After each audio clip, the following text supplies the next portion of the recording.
Maestro Leonardo Padura, muchísimas gracias por aceptar esta charla para este Gracias a ustedes podcast. por la invitación. Gracias. Muchas gracias. Es un podcast que estamos haciendo juntos la Cátedra Latinoamericana Julio Cortázar y nosotros aquí en Radio Universidad. Perfecto. Entonces, agradecemos mucho que haya aceptado esta charla con nosotros.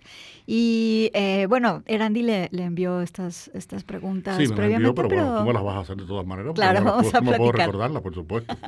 Bien, pues nada, nos parece que La Habana y Cuba están siempre presentes en una conversación contemporánea. Me parece que Cuba es un país del que se habla mucho cotidianamente, sobre todo aquí en América Latina. Y usted, bueno, pues ha mencionado en otras entrevistas que una de las cosas que más le gustan de vivir en La Habana es que se puede platicar de manera espontánea con cualquier persona, incluso con extranjeros, en cualquier parada de autobús, con desconocidos, dice usted. Y entonces le pedíamos si podía compartirnos con nosotros una pequeña historia de alguna de estas conversaciones y cuál fue el tema, en torno a qué giró una de estas conversaciones. Mira, de eso hace tanto tiempo que no lo recuerdo. Hace unos días estaba viendo una filmación, una película que ha dirigido el actor y director cubano Jorge Perugorría, el que trabajó en Fresa y Chocolate y hace el personaje de Mario Conde en la serie de 4 películas que hicieron con mis novelas. Sí. Y hay un momento, es una película que tiene un cierto tono de comedia negra, aunque al final es muy triste lo que pasa. Y hay una secuencia que hay un grupo de personas que están en una parada de autobuses, de guaguas, como decimos nosotros en Cuba, una parada de autobuses, y uno de los que está al principio saca de una mochila un ejemplar de la novela El hombre que amaba a los perros. Mi novela, sabes que tiene 600 páginas, ¿no? Sí. Y empieza a leerla, termina de leerla y el autobús no ha pasado. Entonces te podrás imaginar, ya no son conversaciones, ya son vidas las que transcurren en estos lugares. No, lo que quiero decir con esto es que con mucha facilidad la gente en Cuba tiene la tendencia a contarte muchas cosas de su vida con una naturalidad muy especial. Creo que en esto nos parecemos un poco tal vez a los andaluces.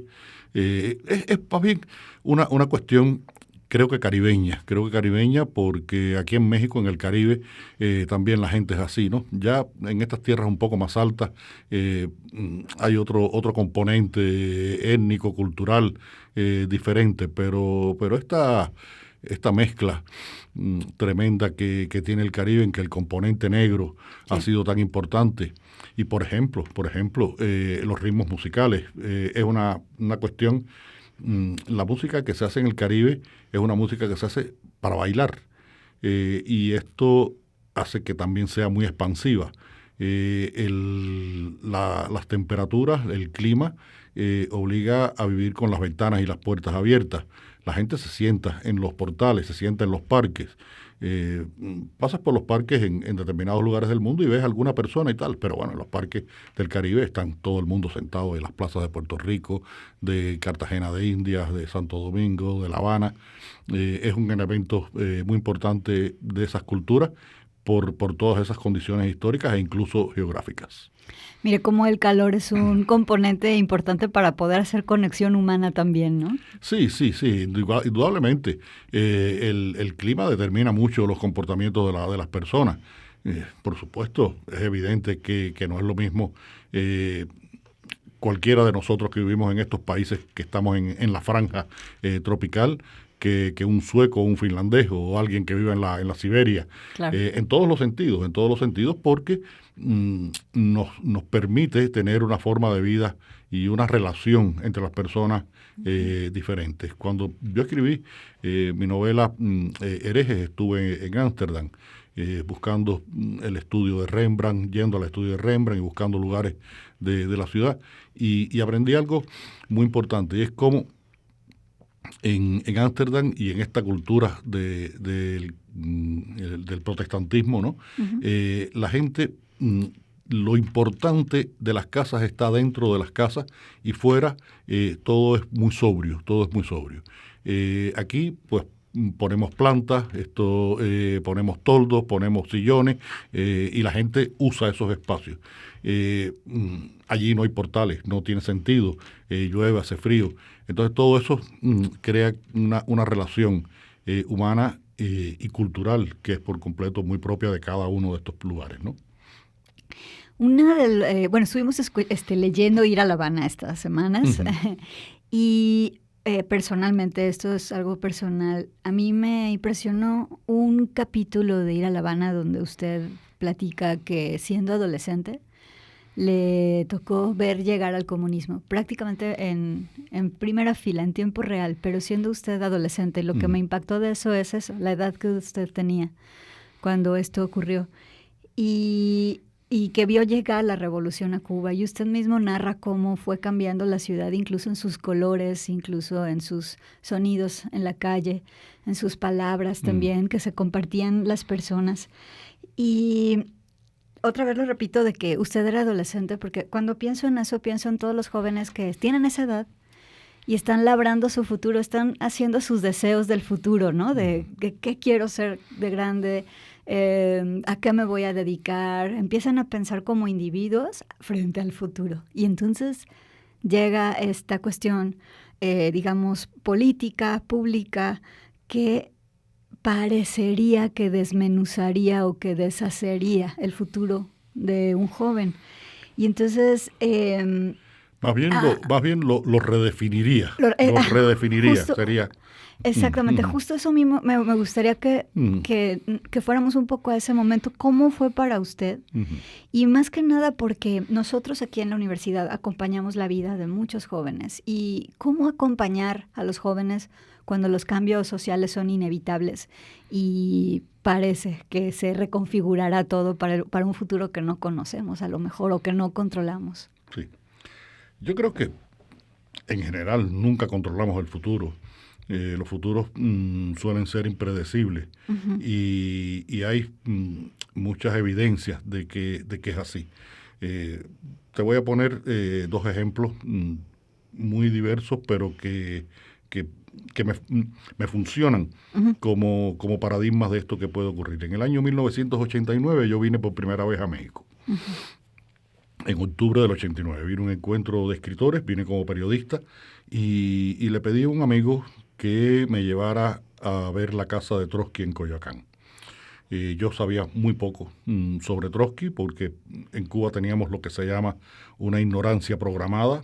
Trotsky era el anticristo. Y bueno, fui a Coyoacán, vi la casa de Trotsky, en aquel momento un sitio muy abandonado, muy oscuro, polvoriento. Y eso ocurre en octubre y estaba allí y sentí como una especie de conmoción. Lo que nadie se podía imaginar, y yo menos que nadie, era que 15 días después iba a caer el muro de Berlín. El asesinato que se había producido ahí había sido para que existieran cosas como el muro de Berlín. Y 15 días después cayó el muro de Berlín. Y 2 años después desapareció la Unión Soviética. Wow. Eso. Igual que en el 2016, prácticamente todas las personas nos fuimos a dormir ese primer martes de noviembre del 2016, seguros de que al día siguiente íbamos a leer la noticia de que Hillary Clinton era la nueva presidenta de los Estados Unidos, y no, nos despertamos con la noticia de que era Donald Trump en su primer mandato. Hacer predicciones de futuro es muy arriesgado porque la vida nos da estas sorpresas, como diría Rubén Blades en Pedro Navaja. Bueno, yo nazco en el año 55, la revolución triunfa en el año 59, en el año 61 se declara socialista y yo crezco como niño y después como adolescente, como joven y toda mi vida en ese proceso revolucionario. La revolución cubana es una revolución verdadera en el sentido de que cambió la esencia de una sociedad porque cambió las formas de propiedad y eso lo altera todo. Y vi cómo ese cambio de las formas de propiedad iban cambiando toda la vida del país, iban cambiando a la ciudad. La ciudad se fue redefiniendo, fue cambiando de nombre, los edificios fueron cambiando de funciones y todo ese proceso se convirtió en un proceso que para las personas como yo era un proceso natural. Vivimos ese proceso, vivimos dentro de ese proceso y nos adaptamos a la vida en ese proceso. Ya, por ejemplo, cuando éramos justamente adolescentes, con 12 años, 11, 12 años, empezamos a ir a trabajar en campamentos agrícolas en el campo durante 45 días y hasta 2 meses. En el año 1970 yo estaba con 15 años cortando caña para un ingenio. Es uno de los trabajos más duros que te puedas imaginar. Yo tenía la mano esto prácticamente en carne viva de cortar caña con el machete. Y todo eso se fue haciendo parte de nuestras vidas, haciendo parte de nuestras vidas. Y el futuro, pues era una promesa de que después de esos sacrificios llegaría un futuro mejor. Lo que ha ocurrido es que tanto para la ciudad, para el país y para muchas personas, ese futuro mejor no llegó. Ese futuro mejor se fue diluyendo. La creación del hombre nuevo no se produjo, o se produjo de una forma muy defectuosa. Hoy en día la situación en que vive la gente de mi generación en Cuba, y de eso trata la novela que estoy escribiendo, es una situación bastante lamentable, con jubilaciones que andan en estos momentos. Hubo una reforma monetaria en Cuba y las cantidades de dinero se multiplicaron, pero la esencia es que una persona de mi generación, después de trabajar 40, 45 años, gana una jubilación de alrededor de 2.000 pesos y un cartón de 30 huevos vale 3.000. Entonces, ese es el futuro al que llegamos después de tanto sacrificio y después de tanto trabajo y después de tanta obediencia como se nos exigió.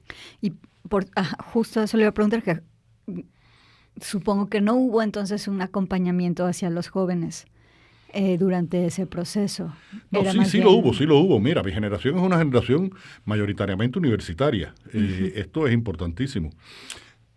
Mi generación a nivel universal es la primera generación en el mundo que llega masivamente a la universidad. Y en el caso de Cuba fue muy masivamente. Todos mis compañeros de estudio, el límite para mi generación en cuanto a los estudios era el límite de la inteligencia. Los que no eran muy inteligentes pues se quedaban en un nivel medio, los que eran un poquitico llegaban a un nivel medio superior, y los que tenían capacidad pues estudiaban en la universidad. Y mis amigos todos son médicos, matemáticos, cibernéticos, diseñadores, geógrafos, ingenieros, incluso tengo muchos amigos que son filólogos como yo y mi mujer, que es la profesión más inútil que uno se puede imaginar. Tuvimos esa posibilidad y fue una posibilidad que aprovechamos, y creo que es una generación muy instruida, una generación que tuvo la capacidad de aprovechar lo que se nos ofreció de la mejor manera, entonces sí hubo un acompañamiento en ese sentido. Que después vengan los problemas económicos o ideológicos que afectaron el desarrollo posterior de esa generación. Por ejemplo, en el caso nuestro de los filólogos, que te digan qué puedes leer y qué no puedes leer. Y te mencionaba a Trotsky. Sí. Yo quise saber algo sobre Trotsky porque no se hablaba de él, y sabía que había sido un personaje importante en la Revolución Rusa. Y cuando fui a buscar literatura sobre Trotsky, nada más que había libros editados en la Unión Soviética en la que se trataba a Trotsky de revisionista, de falso profeta, de traidor, es decir, que te inducían el conocimiento de una parte del campo del saber, ¿no? Había otros procesos que era imposible, porque 2 más 2 es 4 y la matemática no tiene ideología. Claro. Pero los que tenían que ver con la historia, con la literatura, pues sí tenían un sesgo ideológico muy marcado. Maestro, ¿cuál es el papel de la educación pública en la restauración social y en la construcción de la paz? Pues un papel fundamental. Yo creo que sin educación, pues ninguna sociedad puede aspirar a tener un desarrollo en ningún sentido, ni económico, ni social, ni político. Pienso que hoy en día las posibilidades de conocimiento y de información de las personas son mayores que nunca. Hay los mecanismos para que circule y exista esa información más amplio y más democrático. Y lo lamentable es que muchas veces esa posibilidad no se utiliza de la mejor manera.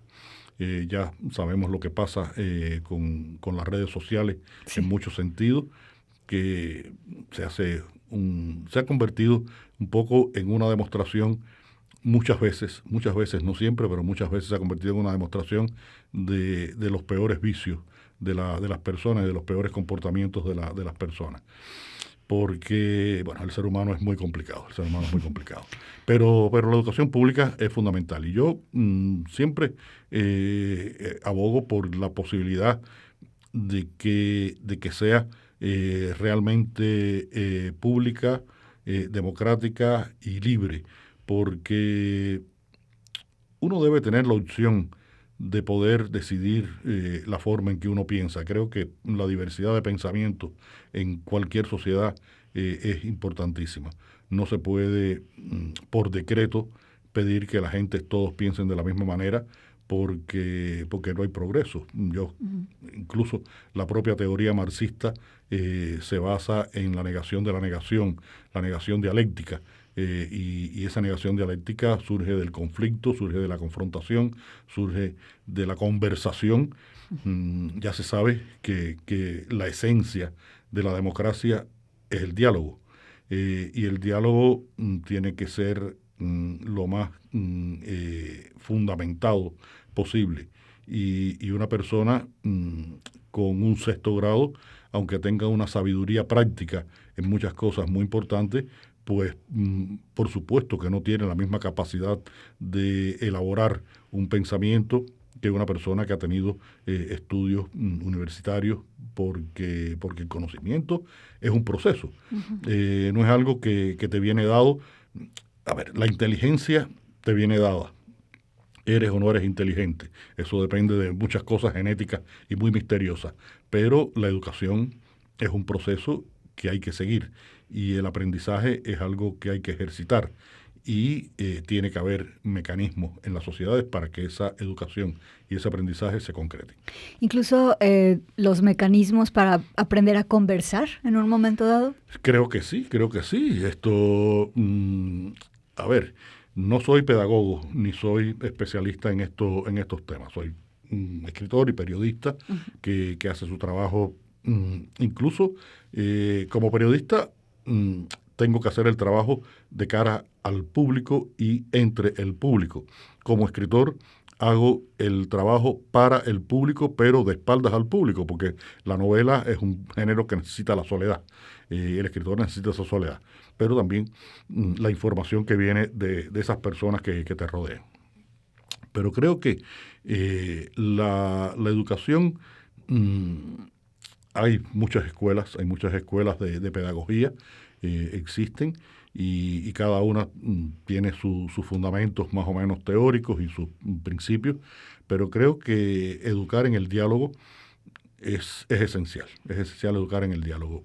El maestro, el que está frente a los alumnos, tiene que ser un propiciador de que fluya el conocimiento, y el conocimiento fluye a través de la interrogación, y la interrogación conduce al diálogo. Y hay veces que, lo sabemos, que hay determinadas tendencias que evitan esa confrontación que implica la interrogación, pero creo que es fundamental, y por ahí está la posibilidad de la conversación, del diálogo, y de que las ideas se concreten de una mejor manera. Maestro, me impresionó a mí mucho la cantidad de información que hay dentro de la novela El hombre que amaba a los perros. Mucha información, y bueno, es una historia también muy emocionante. ¿Usted en qué etapa de su vida estaba cuando decidió escribir esta novela? ¿Cómo fue que fue reuniendo toda esa información? Esa novela la escribí solo en el momento en que era capaz de escribirla. Si ese día que yo fui, ese día de octubre de 1989, que yo fui a la casa de Trotsky, Coyoacán, yo hubiera querido, lo hubiera pensado, habría sido incapaz de escribir esa novela. Me faltaba conocimiento, me faltaba perspectiva, me faltaba oficio, además. que es un proceso también, la adquisición de un oficio en la literatura. La década de los años 90 fue un momento muy revulsivo en el mundo. Desaparece la Unión Soviética, el socialismo desaparece en toda Europa del Este, en Cuba permanece, Cuba vive en crisis, en el mundo se está empezando a producir una revolución en cuanto a la información y la comunicación con Internet. Los archivos de Moscú se abren, hay la posibilidad de revisar la historia de la Unión Soviética.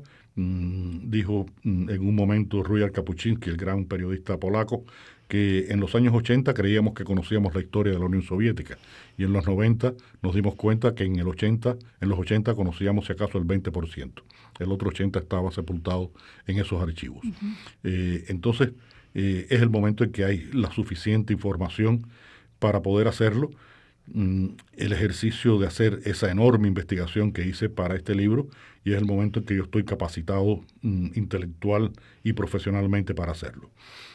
Fue un trabajo, la novela me llevó 5 años de trabajo, 2 años de investigación, 3 años de escritura, sin dejar de investigar, visitando lugares, conversando con personas, hurgando en archivos que era de muy difícil acceso.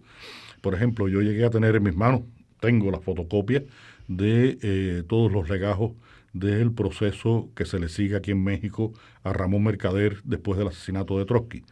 Y entre esos papeles que una persona cercana me pudo enviar la fotocopia, estuvo prácticamente toda una noche fotocopiando papeles porque son más de 600 hojas.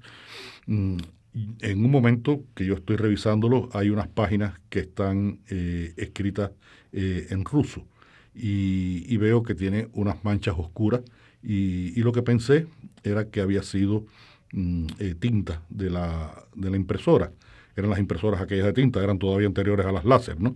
Y le digo a esta persona, a este amigo, bueno, me mandaste, veo que ha sido un problema, y me mandaste unas páginas que tienen unas manchas de tinta y tal, eso ahora ha sido una locura. Y me dice, no, son manchas de tinta. Esas son las páginas que estaban sobre la mesa de Trotsky y las manchas son la sangre de Trotsky cuando Mercader le dio el golpe con el piolet. Wow. Entonces, fue el momento, era el momento en el que pude escribirla. Y puse todo mi empeño, toda mi seriedad. Yo tengo una máxima, y es que cada una de las novelas que he publicado es la mejor novela que he sido capaz de escribir en el momento que la he escrito. Si no es mejor, ha sido por falta de talento, pero no por falta de esfuerzo. Y ahí está todo mi esfuerzo en ese libro. Justo me da curiosidad, maestro, no sé si es libertad, ¿acaso lo que se siente cuando uno está como, digamos que en el proceso de escribir, de estar haciéndolo? ¿Es libertad? ¿Cómo es esa libertad? No es así, no es así. Depende de en qué contexto tú estés y lo que estés haciendo. Claro. En un contexto como el cubano, pues esa libertad es arriesgada y muchas veces tienes que pensarlo, porque esa novela salió en el año 2009 y ahora se están celebrando los 15 años de existencia de la novela, la publicación de la novela. Se ha hecho una edición especial conmemorativa por los 15 años de la publicación del libro. En el 2011 se presentó en la Feria del Libro de La Habana y yo dije allí públicamente que estaba asistiendo a un acto, una edición cubana. Estaba asistiendo a un acto al que yo nunca pensé asistir, que fue presentar en Cuba la novela El hombre que amaba a los perros, porque yo estaba casi convencido de que ese libro no se iba a publicar en Cuba. Yo tenía que hacer el ejercicio libre de escribir, pero sabiendo que esa libertad la podía hacer porque tenía unos editores en Barcelona que iban a publicar ese libro. Mi libro iba a salir de mi computadora para la computadora de mis editores. Si ese libro hubiera salido de mis manos para la mano de un editor cubano, pues no hubiera tenido el mismo destino, y no solamente no hubiera tenido el mismo destino, sino que no hubiera sido el mismo libro, no lo hubiera escrito con libertad. Y yo sí te puedo decir que la condición sine qua non para hacer arte es la libertad. Sin libertad no es posible hacer arte. Uno tiene que tener conciencia de que hay ciertos límites que tiene que respetar, pero no pueden ser límites políticos ni ideológicos, deben ser límites éticos, que nos competen a todos en todas las sociedades. No importa si es la sociedad más totalitaria o la sociedad más supuestamente democrática, que a veces esas sociedades supuestamente democráticas no son tan democráticas. Mira las cosas que están pasando en los Estados Unidos en los últimos años con todas estas cosas de la cancelación y todo esto que está ocurriendo, ¿no? Bueno, tiene que haber esa libertad para poder crear, y esos límites éticos tienen que ver con posturas que universalmente son reprobables, posturas xenófobas, homofóbicas, racistas. Ese es el límite de tu libertad, es la libertad de los otros. Pero tu pensamiento en cuanto a cuestiones de carácter político e ideológico tiene que tener toda la libertad posible para poder escribir. Y la novela es un género que requiere, precisa de esa libertad. Exacto. Maestro, ¿cuál cree usted que va a ser el impacto de las nuevas tecnologías en los procesos que asociamos a la creatividad humana ahorita? No lo sé, pero van a tener muchos impactos, Yo soy bastante troglodita en cuanto a la utilización de los medios digitales. Bueno, no tengo redes sociales, imagínate tú. No tengo ni Facebook, ni Instagram, ni nada de eso. Un WhatsApp para comunicarme y correo electrónico. Y hablo por teléfono. Entonces, no soy la mejor persona para poder responderte esto. Creo que este fenómeno de la inteligencia artificial en los últimos 10 años ha sido una avalancha que ha ido a una velocidad tal que no sé en los próximos 10 años qué es lo que va a ocurrir, específicamente con la inteligencia artificial. Pero también está ocurriendo que en todos estos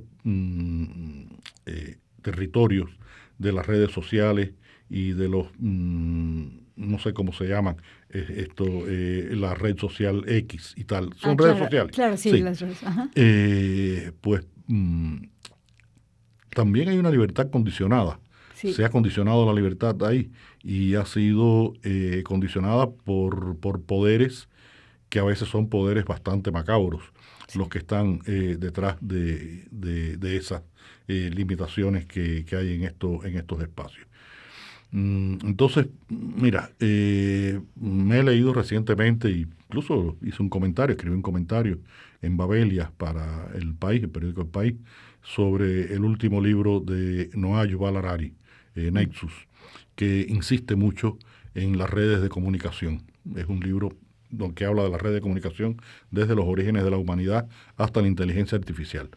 Y Harari, que es un hombre muy conocedor de ese proceso, tiene una visión bastante pesimista de lo que puede ocurrir y de cómo un mal uso de estas tecnologías puede ser el gran fundamento de sociedades cada vez más totalitarias.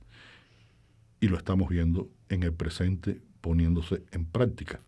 Entonces, no sé qué va a pasar. La relación de todo el mundo entre sí con los Estados Unidos en estos momentos es muy complicada, y ahí puede haber consecuencias muy diversas que tendrán que ver no solamente con la política, sino también con la tecnología. Dos últimas preguntas, maestro.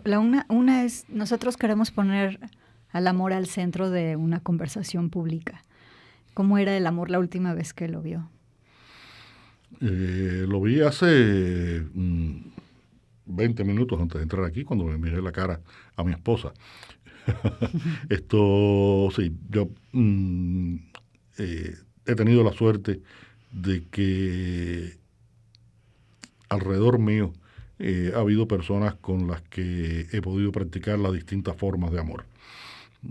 Hace 2 días saliendo para acá, antes de salir de mi casa, mi madre, que va a cumplir 97 años, me abrazó y me bendijo, y eso es una forma de amor. Viajo habitualmente con mi esposa y a veces nos peleamos mucho, pero nos acompañamos siempre. y eso también es una forma de amor.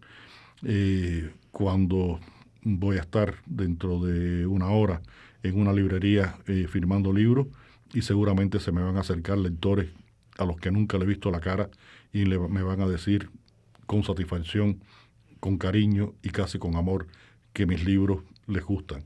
Entonces me siento muy afortunado en ese sentido. Por último, ¿qué nos hace humanos? La capacidad de relacionarnos. No solamente que pensemos, sino que seamos capaces de establecer redes. Y esas redes son las que hacen que circule la información, de que podamos, las sociedades se hayan podido desarrollar. Por ejemplo, si una cuestión de sanidad, como fue la pandemia, la aparición del coronavirus, la COVID-19, hubiera ocurrido 10 años antes, pues habríamos sufrido un periodo de confinamientos y de muertes, de cantidad de muertes mucho mayores.